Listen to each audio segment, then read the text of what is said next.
فرمایا وَإِذَا سَأَلَكَ عِبَادِي أَنِّي فَإِنِّي قَرِيب، محبوب جب میرے بندے آپ کی بارگاہ میں آ کے میرے بارے میں پوچھے نا تو ان سے کہہ دینا میں ان کے قریب ہی ہوں،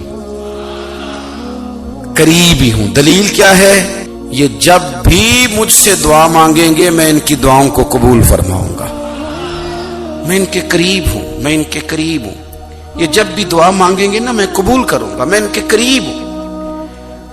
اللہ تبارک و تعالیٰ کے بندے اللہ سے محبت کرتے، رب کی بارگاہ میں جھکتے، اس کو اپنے دکھ سناتے، اس کے پیارے محبوب صلی اللہ تعالی علیہ وسلم کا وسیلہ لے کے اس کے حضور حاضر ہو جاتے، پیشانیاں سجدوں سے روشن ہوتی۔ ہم نا ہر چیز کے لیے وقت نکالتے ہیں، ہر چیز کے لیے، لیکن عبادت کے لیے وقت نہیں نکالتے۔ ہر شے آباد ہے، ہر شے، ہماری فیس بک بھی آباد ہے، واٹس ایپ بھی آباد ہے، ہمارے ٹویٹر بھی آباد ہیں، ہماری ہر چیز آباد ہے۔ سب سے کم آباد ہمارا مصلی رہ گیا ہے، سب سے کم۔ وہ لوگ اب ڈھونڈنے سے ملتے ہیں جن کی بغل میں مصلی ہوتا تھا۔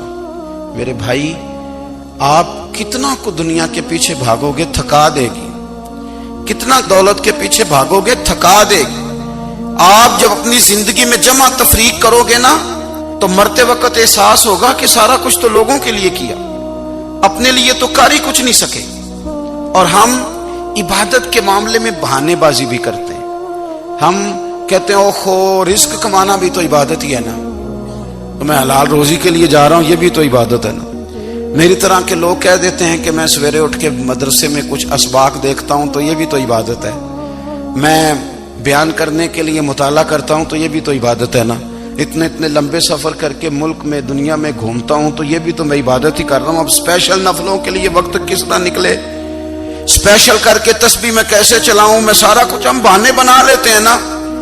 میرا سوال یہ ہے کہ یہ ساری باتیں صحابہ کو، نبی کریم کو، دیگر لوگوں کو بھی تو پتہ تھی نا، لیکن آپ غور تو کریں 23 سال حضور کو وقت ملا، مختصر وقت ظاہراً تبلیغ کرنے کے لیے، پوری دنیا میں دین بھی پھیلانا ہے۔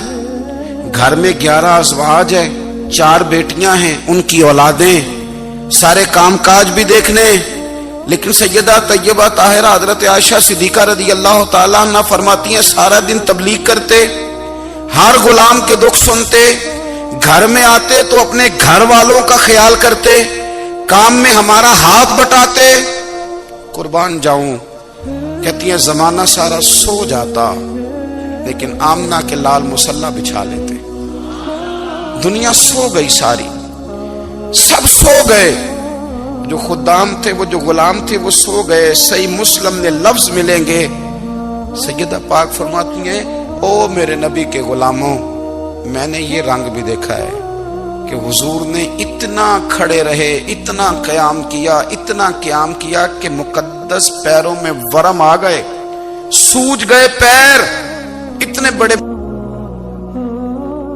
دل پہ ہاتھ رکھ کے نہیں بتا سکتا کہ میرے کبھی نماز میں پیر سوج گئے، کوئی نہیں بتا سکتا۔ بچوں کی روٹی کماتے تھک گئے بات الگ ہے، ہم سیر کرنے گئے تو تھک گئے بات الگ ہے، لیکن عبادت میں یہ بھی تو مسلم شریف ہے نا، یہ بھی تو دین ہے نا، یہ بھی تو حضور کی سنت ہے، یہ بھی تو وہ چیز ہے جو کریم کی آنکھوں کی ٹھنڈک ہے۔ سیدہ فرماتی ہیں پیروں میں ورم آ گئے، اور ساری رات ہی حضور نے نماز پڑھی اور ایک ہی آیت بار بار دہرائی۔ مسجد نبوی میں بلال حبشی نے فجر کی اذان دے دی اور حضور ابھی مصلی پہ تھے، کریم فارغ ہوئے، میں نے عرض کی یا رسول اللہ صلی اللہ علیہ وسلم آپ کے تو صدقے اللہ اگلے پچھلوں کے گناہ معاف کرے گا، تو آپ اتنی آہوزاری کیوں فرماتے ہیں؟ آپ تو شفیع ہیں، آپ تو انبیاء کے امام ہیں۔ تو حضور نے فرمایا عائشہ تم نے گنوایا ہے نا میرے اللہ کی مجھ پر کتنی رحمت ہے، افلا اکون عبدا شکورا، فرمایا اگر اس نے اتنی نعمتیں دی ہیں تو کیا میں اس کا شکر گزار بندہ نہ بنوں، میں شکر گزار بندہ نہ بنوں اس کا؟ پھر اگر اتنی نعمتیں اس نے دی ہیں، مجھے اتنا نوازا ہے، تو پھر میں اس کے سامنے سجدے نہ کروں؟ او میرے بھائی، بڑے قابل فخر لوگ ہیں ہم کہ ہم نبی پاک کے غلام ہیں، ہم قابل فخر ہیں کہ نبی کریم کے غلام ہیں، کیا کبھی اس غلامی کے شکرانے میں بھی 2 نفل پڑھے کہ یا اللہ تیرا شکر ہے تو نے ہمیں حضور کا غلام بنایا ہے؟ یاد رکھیں کہ اپنی روحانی زندگی کو آباد کریں، استغفار پڑھیں، تسبیحات کریں۔ حضرت عبداللہ ابن عمر رضی اللہ تعالیٰ عنہ حضرت عمر کے صاحبزادے، مکہ مکرمہ میں ان کی قبر ہے۔ میں نے جب انہیں پڑھا تو مجھے ان سے بڑا پیار ہو گیا، لیکن آپ کو پتہ ہے وہاں جا کے کسی شخص کا مزار تلاش کرنا یا پوچھنا ایک مشکل کام ہوتا ہے۔ تو ایک دفعہ میں مکہ شریف میں حاضر تھا تو ایک گاڑی والا ڈرائیور مجھے کہنے لگا کہ مولانا میں آپ کو جانتا ہوں، مجھے آپ سے محبت ہے، ایک بات بتاؤں آپ کو؟ میں نے کہا بتاؤ۔ کہنے لگے حضرت عبداللہ ابن عمر کی قبر دیکھنی ہے۔ میں نے کہا یہ تو نہیں کہہ رہا، یہ کسی نے بندوبست کرایا ہے، یہ اللہ نے تیرے دل میں بات ڈالی ہے، یہ ہو گیا تو لے چل مجھے۔ حضرت عبداللہ ابن عمر کو نبی پاک نے فرمایا تھا راجل صالح، یہ نیک بندہ ہے، یہ متقی آدمی۔ حضرت عبداللہ ابن عمر رضی اللہ تعالیٰ عنہ سیدنا فاروق اعظم رضی اللہ تعالیٰ عنہ کے صاحبزادے ہیں، اور ان کی ہمشیرہ سیدہ حفصہ رضی اللہ تعالیٰ عنہ حضور کی زوجہ محترمہ۔ ایک دن اپنی ہمشیرہ سے کہنے لگے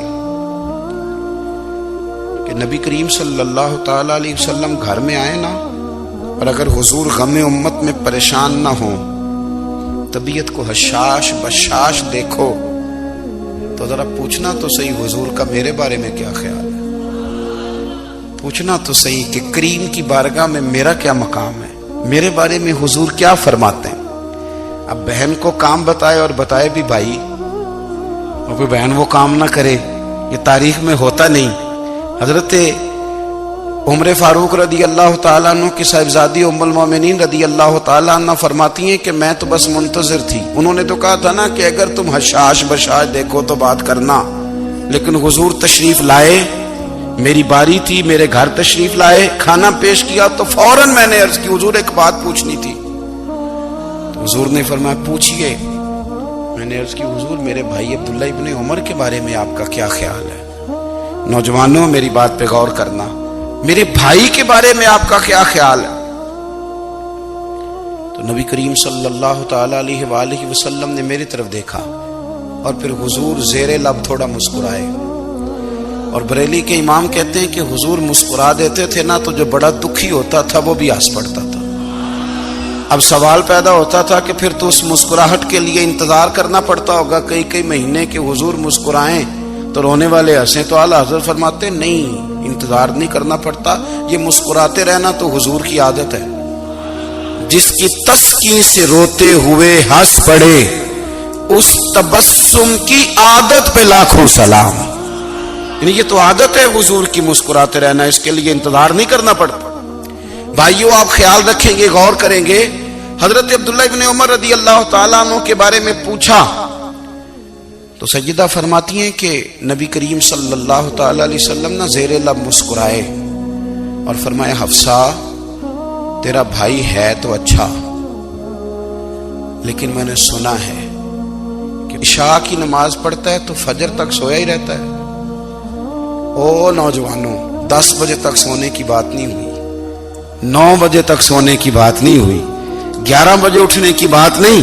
حضور فرمانے لگے میں نے سنا ہے کہ عشاء کی نماز پڑھ کے سو جاتا ہے اور فجر تک سویا ہی رہتا ہے، اسے چاہیے کہ تہجد کے وقت اٹھا کرے، اللہ کی بارگاہ میں حاضر ہوا کرے، آہوزاری کرے، سجدے کرے، عبادت کرے، اٹھتا ہے اور فجر میں جا کے اٹھتا ہے۔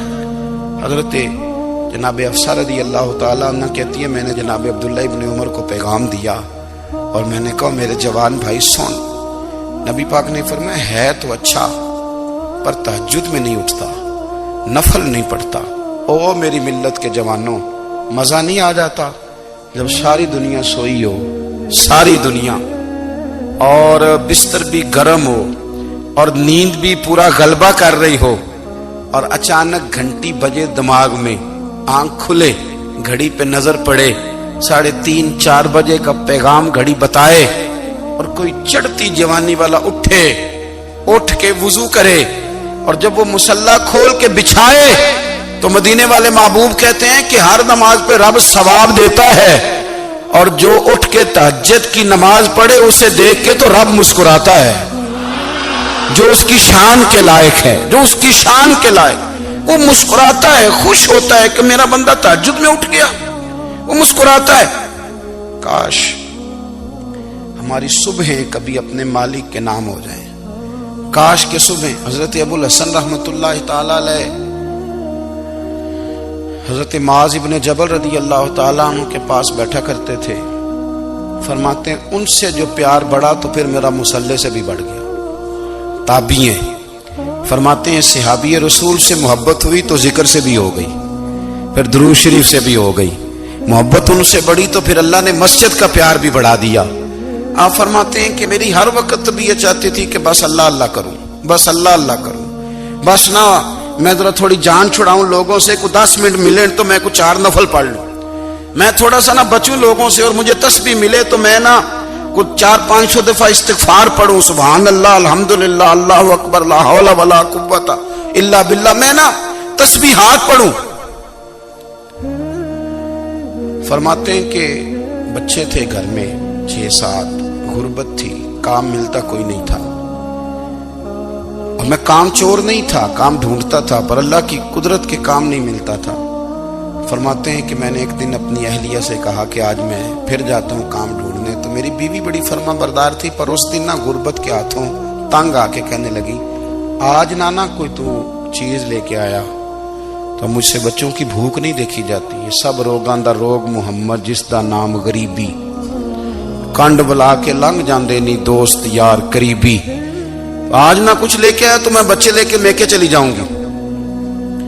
شیخ فرماتے ہیں کہ میں بڑا پریشان گھر سے نکلا، پر میں نے صبح سے لے کے زور تک کام ڈھونڈا، کام ملا کوئی نہیں، تو میرے دل میں خیال آیا چلو کام نہیں ملتا تو اللہ اللہ تو کرے نا، چلو بندوں کی مزدوری نہیں ملتی تو رب کریم کی عبادت ہی کرتے ہیں۔ فرماتے ہیں کہ میں نے نا فرات کے پانی سے وضو کیا، نہر کے، شدید دھوپ تھی، ساتھ ریت تھی اور ریت تپ رہی تھی، میں نے اپنا رومال وہیں مصلی کے طور پر بچھا لیا، اور فرماتے ہیں کہ زور سے لے کر عصر تک نماز پڑھی، دھوپ بھی پورے زور پہ، پر میرے سجدے کا ذوق بھی پورے زور پہ۔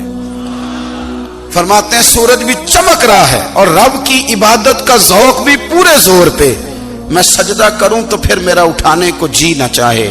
میرے استاد لکھا کرتے تھے، یہ ان کا شعر ہے، وہ کہا کرتے تھے مجھے سوز دے، مجھے ساز دے، اور مجھے نیم شب کا نیاز دے، دم سجدہ خود کو میں توڑ دوں، مجھے ایسا ذوق نماز دے، اور میں تیری بہار کا پھول ہوں، میں کھلا بھی ہوں تو تیرے لیے، مجھے میری شاخ سے توڑ لے، مجھے اپنی زلف کا ناز دے۔ بھائی فرماتے ہیں کہ عصر تک میں نے نفل پڑھے، دل ڈھلنے لگا، عصر کی نماز پڑھی اور میں وہاں سے چلا۔ اب میں جب نکلنے لگا تو دل میں خیال آیا کہ چھوٹی چھوٹی دیواریں ہیں گھر کی، بغیر کچھ لیے جاؤں گا تو بیوی دور سے دیکھے گی تو شور کرے گی کہ پھر خالی ہاتھ آ گیا ہے۔ کہتے میں نے اپنے اسی رومال میں جس پہ میں نے نماز پڑھی تھی نا، رومال میں کی آخی دے پنجابی جو صافہ کہتے ہیں، اسی میں نا میں نے کچھ ریت بھر لی کہ وہ دور سے دیکھے گی تو سمجھے گی کچھ لے کے آیا ہے، چلو جا کے اسے بتا دوں گا کہ آج پھر مزدوری نہیں ملی۔ کہتے ہیں وہ ریت لے کر جب میں گھر میں گیا تو پہلے بیوی دروازے پہ کھڑی ہوتی تھی، پوچھتی تھی خالی ہاتھ آ گئے ہو؟ آج میں نے دیکھا تو ہے ہی کوئی نہیں۔ فرماتے ہیں میں اندر داخل ہوا، سلام لیے، کونے میں میں نے وہ رومال رکھ دیا اور میں نے آواز دی کہ بھلی مانس کہاں ہو؟ تو وہ کہنے لگی آپ منہ ہاتھ دھو لیں، میں روٹی لے کے آئی۔ میں نے کہا روٹی کہاں سے آ گئی؟ یہاں تو کئی دنوں کے فاقے، تو کئی دنوں کی غربت ہے، یہاں تو اس گھر میں تو فقیری ہے۔ فرماتے ہیں کہ وہ روٹی لے کے آئی اور اس وقت کی جو موجودہ نعمتیں تھیں، سمجھ لیں سلاد، اچار، ہر چیز ساتھ لائی۔ میں نے کہا کہ بچے کہاں گئے؟ کہنے لگی وہ کھانا کھا کے کھیلنے گئے، آپ کھانا کھا لیں آ جاتے۔ کھانا اس نے چن دیا۔ میں نے حیرت انگیز لہجے میں ساری نعمتیں اپنے دسترخوان پہ دیکھ کر کے بیوی سے پوچھا یہ کہاں سے آیا کھانا؟ بچوں کو تو نے کہاں سے کھانا کھلایا؟ یہ سارا کچھ کیسا ہے؟ کہنے لگی پتہ نہیں آج آپ کس کریم کی مزدوری کرنے چلے گئے تھے۔ پتہ نہیں کس کریم کی میرے گھر میں تو اتنی نعمتیں آئی ہیں کہ مجھ سے سنبھالی نہیں جا رہی، اتنا اناج ہے، اتنا گندم ہے، کس کریم کے دروازے آج چلے گئے تھے؟ یہ کہتے کہتے وہ اٹھی اور اٹھ کر کے کہنے لگی پہلے بڑا کچھ آیا تھا، اب کیا لے آئے ہو؟ اور جا کر کے نا اس نے وہ ریت والا رومال کھولا، کہنے لگے میں تو لے کے آیا تھا ریت، تو میرے رب نے اسے بھی سونے اور ہیرے بنا دیا تھا۔ جب آپ کی توجہ اللہ کی جانب، میرے نبی پاک صلی اللہ تعالی علیہ وسلم نے فرمایا ہر چیز اپنے رب سے مانگ، ہر چیز مانگ، ہر چیز مانگ۔ یا رسول اللہ کیا کچھ؟ میرے محبوب نے فرمایا تیرے گھر میں نمک بھی ختم ہو جائے تو وہ بھی اپنے رب سے مانگا کر، تو مانگنا وہ تجھے دے گا، تو اس کی بارگاہ میں کشکول طلب دراز تو کرنا۔ اور ترمذی شریف میں عجیب لفظ ہے، رسول کائنات نے فرمایا، رب کریم فرماتا ہے جب میرا بندہ ہاتھ اٹھاتا ہے نا تو مجھے حیا آتی ہے کہ میں خالی کیسے لوٹا دوں اس کے۔ اتنے بڑے بادشاہ کی بارگاہ میں دعا کی بڑی طاقت ہے۔ میرے نبی پاک نے فرمایا دعا مومن کا ہتھیار ہے، دعا مومن کا، دعا مومن کا۔ حضور نے فرمایا تقدیر کو سوائے دعا کے کوئی چیز نہیں بدل سکتی۔ دعا مومن کا ہتھیار ہے، یہ کافر کے پاس کوئی نہیں، یہ ہتھیار ہے مومن کا۔ اللہ کرے آپ کو سمجھ آئے، پھر سنیں، کئی بار کہہ چکا ہوں یہ ہتھیار ہے۔ کافر کے مقابلے میں جو تیرے پاس سب سے بڑا ہتھیار ہے وہ دعا ہے۔ دعائیں کرانی چھوڑ دی، کرنی چھوڑ دی، لینی چھوڑ دی۔ حضرت سیدنا انس بن مالک رضی اللہ تعالیٰ عنہ فرمایا کرتے تھے میں نے وہ رنگ دیکھا ہے جب حضور دعا مانگتے تھے اور حضور کی مقدس آنکھوں میں آنسو بھی ساتھ ہی بہا کرتے تھے، میں نے وہ انداز دیکھا ہے۔ بھائی اپنا مصلی کا، عبادت کا، وظائف کا، اللہ اللہ کا سلسلہ اس کو مضبوط کریں، اپنی دعاؤں کے تعلق کو مضبوط کریں۔ دعائیں بڑے انقلاب برپا کر دیتی ہیں۔ ہم تھوڑے تھوڑے نا جب سے خشک ہوئے ہیں نا، خشک، اور میری تو جماعت ہی صوفیاء کی جماعت تھی، ہم تو داتا علی اجمیری کی جماعت سے، ہم تو خواجہ اجمیری کی جماعت سے، ہم تو شیخ احمد فاروق سرہندی کی جماعت سے، ہم تو صوفیاء کی جماعت۔ ہماری جماعت نے بھی وہ تعلق جو ہمارے بزرگوں نے بنایا تھا۔ بزرگ اللہ کے قریب کیسے جاتا ہے؟ تو ہمارے یہاں نا بہت سارے لوگ کہتے ہیں جی نظر ہو گئی تو کام ہو گیا۔ بھائی جو بخاری مسلم میں طریقہ ہے نا اللہ کا قرب پانے کا وہ تو نفل ہے۔ نبی کریم علیہ الصلوۃ والسلام نے فرمایا بندہ نفلوں کے ذریعے رب کے قریب جاتا ہے، اور اتنا قریب جاتا ہے کہ پھر اللہ اس کی زبان بن جاتا ہے، اللہ اس کی آنکھیں بن جاتا ہے، کان بن جاتا ہے، ہاتھ اور پیر بن جاتا ہے۔ تو یہ تو عبادت ہے، یہ تو اللہ کی بارگاہ کی حاضری ہے جو آپ کو اللہ کے قریب کرے گی۔